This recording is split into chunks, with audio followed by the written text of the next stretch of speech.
से गांव में हरिदास नाम का एक किसान रहता था। उसका परिवार बहुत ही साधारण था।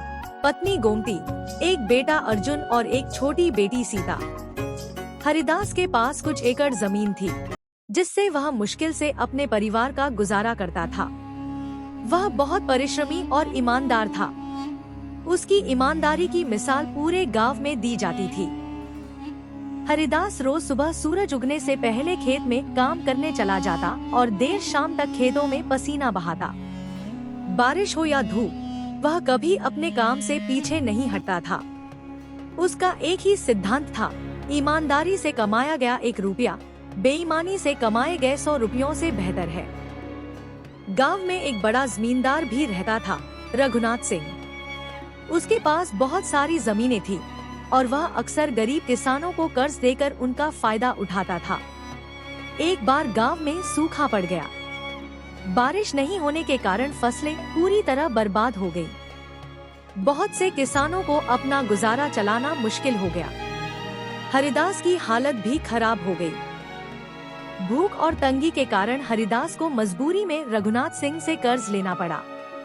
उसने यह वादा किया कि अगले साल फसल बेचकर वह सारा कर्ज चुका देगा, लेकिन किस्मत को कुछ और ही मंजूर था। अगले साल भी बारिश देर से आई और फसल फिर से अच्छी नहीं हो पाई। रघुनाथ सिंह ने हरिदास पर दबाव बनाना शुरू कर दिया। हरिदास, अगर इस महीने का पैसा नहीं चुकाया तो तेरी जमीन जब्त कर लूंगा, रघुनाथ सिंह ने गुस्से से कहा। हरिदास परेशान हो गया, लेकिन उसने झूठ बोलने या गलत काम करने का विचार भी मन में नहीं आने दिया। उसी दिन एक अजीब घटना घटी। हरिदास खेत जोतने गया था। जब वह हल चला रहा था, तब उसे जमीन में कुछ कठोर टकराता महसूस हुआ। उसने खोदकर देखा तो वहाँ एक लोहे की पुरानी संदूक निकली। संदूक को खोलने पर वह चौंक गया। उसमें सोने चांदी के गहने और सिक्के भरे हुए थे। हरिदास के मन में विचार आया, अगर मैं यह सोना रख लूं तो मेरा सारा कर्ज उतर जाएगा। बच्चों की पढ़ाई, घर की मरम्मत, सब कुछ आसानी से हो जाएगा। लेकिन अगले ही पल उसकी अंतरात्मा बोली, यह तुम्हारा नहीं है, यह तो किसी और का धन है। इसे रखना चोरी होगी। हरिदास ने संदूक लेकर गांव के प्रधान के पास जाने का फैसला किया।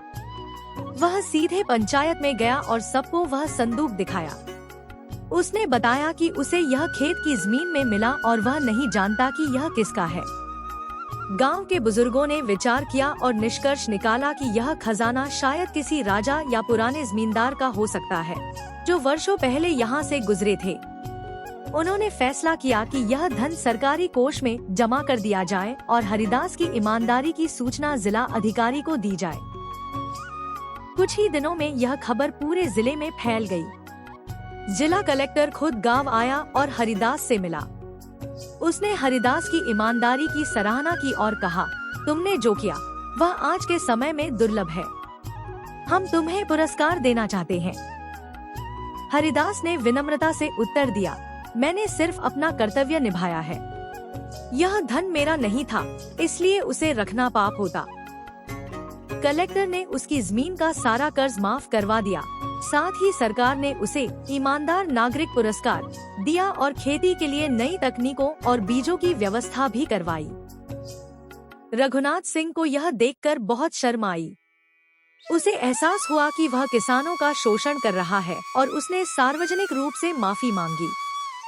बाद में वह खुद भी गांव के कल्याण के कार्यों में जुट गया।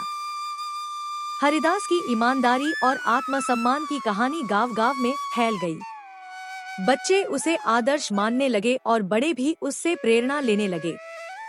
तो दोस्तों, हरिदास की कहानी हमें यह सिखाती है कि चाहे कितनी भी कठिनाई हो, हमें अपने मूल्यों से समझौता नहीं करना चाहिए। ईमानदारी एक ऐसी पूंजी है जो समय के साथ बढ़ती है और अंत में हमें वह सम्मान और संतोष देती है जो कोई भी दौलत नहीं दे सकती। हरिदास ने यह साबित कर दिया कि सच्चाई की राह पर चलने वाला कभी हारता नहीं।